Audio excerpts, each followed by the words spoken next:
नमस्कार मित्रांनो, अभ्यासवाणी या चॅनलवर तुमचं स्वागत आहे.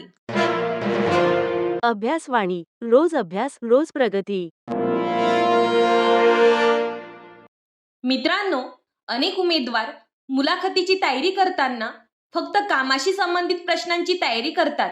पण प्रत्यक्ष मुलाखतीत पॅनल फक्त कामाविषयीच प्रश्न विचारत नाही. पॅनल तुमचा स्वभाव, आत्मविश्वास, विचार करण्याची पद्धत, शिक्षणाबद्दलचा दृष्टिकोन आणि सरकारी सेवेकडे पाहण्याची तुमची मानसिकता समजून घेण्याचा प्रयत्न करते.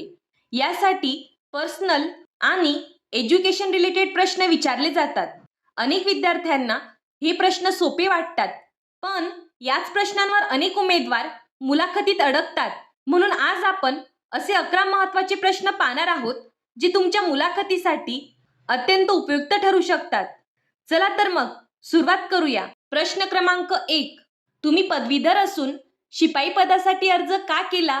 सर, पद कोणतेही असो, मला प्रामाणिकपणे सरकारी सेवेत काम करण्याची इच्छा आहे. शिपाई पदावरही जबाबदारीने काम करून संस्थेच्या कामकाजात महत्त्वाचे योगदान देता येते, असे मला वाटते.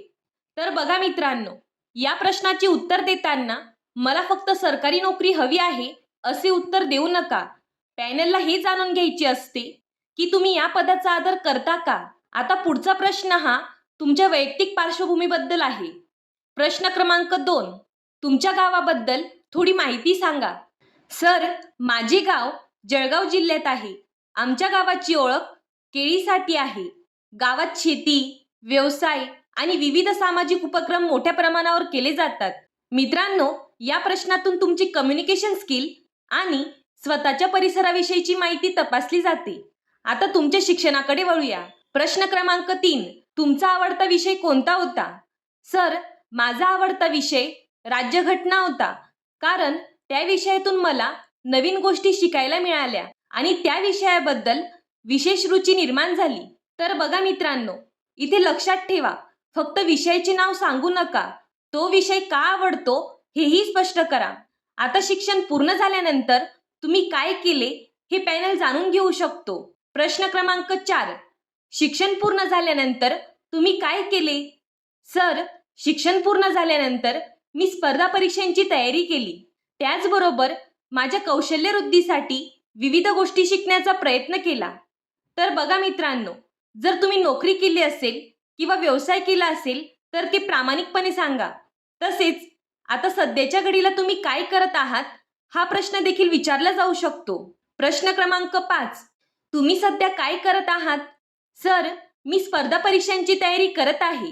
त्याचबरोबर माझे ज्ञान आणि कौशल्य वाढवण्यासाठी सातत्याने अभ्यास करत आहे. मित्रांनो, या उत्तरातून तुमची गंभीरता आणि सातत्य दिसले पाहिजे. आता ते टीमवर्क बद्दल प्रश्न विचारू शकतात. प्रश्न क्रमांक 6. तुम्ही टीममध्ये काम करणे पसंत करता की एकटे? सर, मी दोन्ही परिस्थितींमध्ये काम करू शकतो. मात्र टीममध्ये काम करताना एकमेकांच्या सहकार्याने काम अधिक प्रभावीपणे पूर्ण करता येते असे मला वाटते. तर बघा मित्रांनो, न्यायालयात अनेक कर्मचाऱ्यांसोबत काम करावे लागते, म्हणून टीमवर्कला महत्त्व आहे. आता पुढील महत्त्वाचा प्रश्न म्हणजे प्रश्न क्रमांक 7. तुमच्या मित्रांनी तुमच्याबद्दल कोणती चांगली गोष्ट सांगितली असती? सर, माझे मित्र मला प्रामाणिक, मदत करणारा आणि जबाबदार व्यक्ती म्हणून ओळखतात. मित्रांनो, हा प्रश्न थेट नसला तरी तुमच्या व्यक्तिमत्वाचे मूल्यांकन करण्यासाठी विचारला जातो, त्यामुळे तुमचे उत्तर वास्तववादी असावे. आता पुढील महत्त्वाचा प्रश्न बघा. प्रश्न क्रमांक 8. तुम्हाला या पदासाठी का निवडले पाहिजे? सर, मी मेहनती, शिस्तप्रिय आणि जबाबदार आहे. दिलेले काम प्रामाणिकपणे व वेळेत पूर्ण करण्याचा प्रयत्न करतो, त्यामुळे या पदाच्या जबाबदाऱ्या प्रभावीपणे पार पाडू शकेन असा मला विश्वास आहे. मित्रांनो, हा प्रश्न म्हणजे स्वतःची गुणवत्ता दाखवण्याची संधी आहे, पण यात एक गोष्ट लक्षात ठेवा, अति आत्मविश्वास दाखवू नका. प्रश्न क्रमांक 9. तुमच्या आयुष्यातील सर्वात मोठे आव्हान कोणते? सर, माझ्या आयुष्यात आलेल्या अडचणींवर संयम, मेहनत आणि सकारात्मक दृष्टिकोन ठेवून मात करण्याचा प्रयत्न केला. त्या अनुभवातून मला खूप काही शिकायला मिळाले. मित्रांनो, या प्रश्नाचे उत्तर देताना प्रामाणिक राहा, कारण पॅनेलला बनवलेले उत्तर सहज लक्षात येते. आता पुढील महत्त्वाचा प्रश्न बघा. प्रश्न क्रमांक 10. जर तुमची निवड झाली नाही तर तुम्ही काय कराल? सर, मी निराश होणार नाही. माझ्या चुका शोधून अधिक मेहनत घेईन आणि पुढील संधीसाठी स्वतःला अधिक चांगल्या प्रकारे तयार करेन. मित्रांनो, आज आपण पर्सनल आणि एज्युकेशन रिलेटेड असे 10 महत्त्वाचे प्रश्न पाहिले.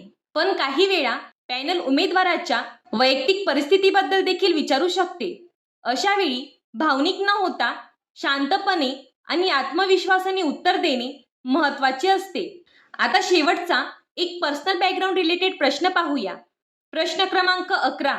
जर तुमच्या वैयक्तिक आयुष्यात काही अडचणी किंवा डिवोर्स सारखी परिस्थिती आली असेल तर त्याचा तुमच्या कामावर परिणाम होईल का?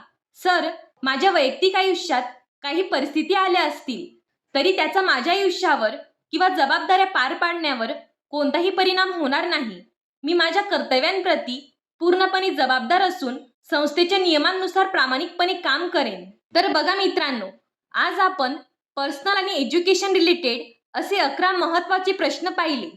हे प्रश्न साधी वाटतात, पण प्रत्यक्ष मुलाखतीत याच प्रश्नांमधून पॅनल तुमचा आत्मविश्वास, व्यक्तिमत्व आणि कामाबद्दलची गंभीरता तपासत असते. त्यामुळे प्रत्येक प्रश्नाचे उत्तर स्वतःच्या शब्दात तयार करा, आरशासमोर उभे राहून सराव करा आणि आत्मविश्वासाने मुलाखतीला सामोरे जा. धन्यवाद. अभ्यासवाणी. रोज अभ्यास रोज प्रगती.